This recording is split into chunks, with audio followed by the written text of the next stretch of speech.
Breaking news out of Ukraine. Breaking news saying it has retaken the Hostomel airport. Ukraine has taken it back from Russian paratroopers. A Ukrainian journalist telling Newsmax the enemy landing was defeated at Hostomel. The airfield was cleared.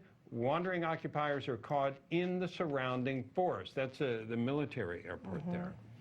Yeah, but now turning to how all of this overseas is impacting us here at home, and it certainly has been a volatile day on Wall Street as the markets react to Russia's invasion of Ukraine. Yeah, it started off down 800 points early in the day.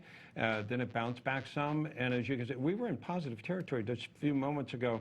I mentioned that there's a saying on Wall Street. It shows you the focus that it has. It says Wall Street starts buying when the bullets start flying. In other words, you can anticipate the negative things that are going to happen, but once they do happen, and we've seen that happen in Ukraine, people start looking for opportunities, saying, okay, this is the worst case scenario. Now we're going to look for opportunities. For instance, cybersecurity firms, their stocks were up today.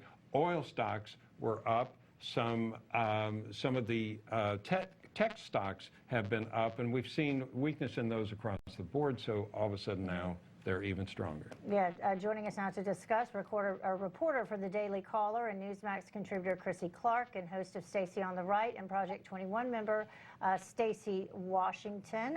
Stacey, we'll start with you. Your thoughts? Well, I mean, this is exactly what we knew would happen. Remember last summer there were some sanctions that were removed from Nord Stream 2, and then some additional sanctions were put on. This was in June, early July. And Putin responded by removing U.S. dollars from their basically their wealth investment fund for the entire country.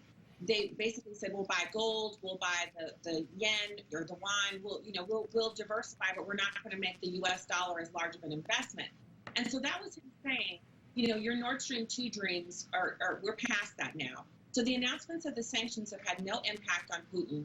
And I'm trying to figure out at what point we will actually remove them from SWIFT banking. The SWIFT banking is the last card we hold, besides actually meeting, with our ships and aircraft. So yeah. I have no idea what to do, but nothing's working. Yeah, and by the way, the price of oil up like $105 today. I believe it's about $104, the latest I checked. I did want to, Chrissy, before we get to you, I did want to show people this video, which we thought was quite significant. Shows you some of the experiences that people are having in Ukraine. Take a look at this fighter as it goes over a certain portion of Ukraine. Що? Я не бачу. Ой, Боже.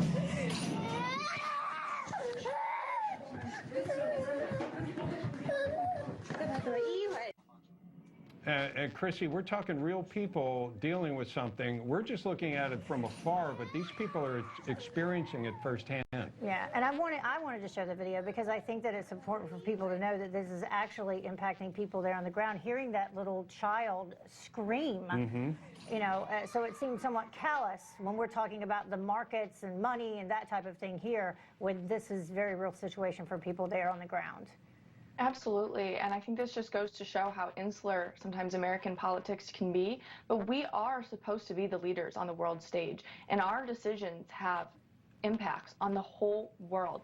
This really does come down, a lot of it does come down to not only a weak America, but not an energy-efficient America where we're relying so much on other countries, including Russia, to do this. Europe, they really are second in power. They should be also out there being energy efficient, and yet they're not. They're relying on Russia, and now that Russia knows that the U.S., the EU, they're so reliant on Russian energy and oil, they were in a position where this could happen. And when we think about these decisions, why does Ukraine matter to us? Well, why does the Green New Deal have an effect on the world? This is why, because not being energy independent, having to rely on these countries, that's how we got here in the first place. And now what we're seeing is the impact of this hurting little kids in Ukraine. It's awful. It really is. It is horrible. By the way, just to continue the the conversation about that. We don't mean to be insensitive talking about the markets, but it has impacted everybody. We see the price of oil up so high. That's affecting us. Stacey, it seems like the response from the Biden administration, I keep calling tepid. It doesn't appear like it's stopping Putin at all.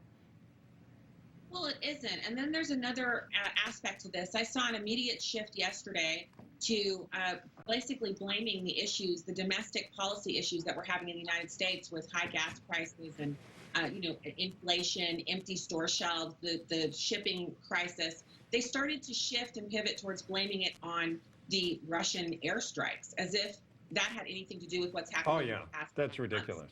So, yeah. I mean, it's not insensitive to notice that the markets are shifting. A lot of people, your 401k is there. It impacts us directly when our markets rise and fall. But the entire thing could have been avoided by simply having a stronger international posture coming from the executive. And we didn't have that with Biden, and this is the result. Yeah, and by the way, the Dow up now over 100 points. The NASDAQ with a lot of tech stocks up 30 points. The S&P 500 up. So we've seen a turnaround, and I said this morning, because I did some hits on some earlier programs about business and how that's saying on Wall Street. You know, people look at where they're going to put their money and not everything. Sometimes the money shifts, but we've seen, this is the American way. We're finding opportunities. That's what's going on Wall Street today. So Chrissy Clark, Stacey Washington, thank you so much.